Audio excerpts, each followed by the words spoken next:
আরে লল ভাই, এর নিয়েছে কাস্টম খেলতে, এ তো নিজে খেলতে পারে না কাস্টম। কিরে মানে কিরে ভাই? আরে শফিক বন্ধু, আমি খেলতে পারি না বলে এরা দুজন আমাকে অনেকক্ষণ ধরে অপমান করছে। আরে লল, শালা নিজে একটা বস্তি আর একটা বস্তি নিয়েছে কাস্টম খেলতে। কি ভাইয়া বস্তিকারে বলো? আরে ভাই, বস্তি কারে কয় তুই বুঝোস না? তুই তো নিজেই একটা বস্তি।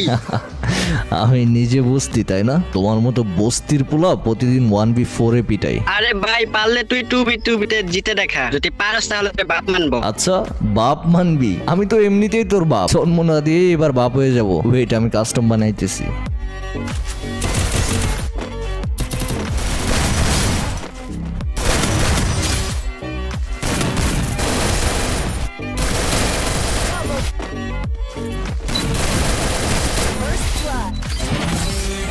কি বাচ্চা, এবার বুঝতে পারছো আব্বু কিডা? হ্যাঁ ভাই, আব্বু আপনি, বুঝতে পারছি।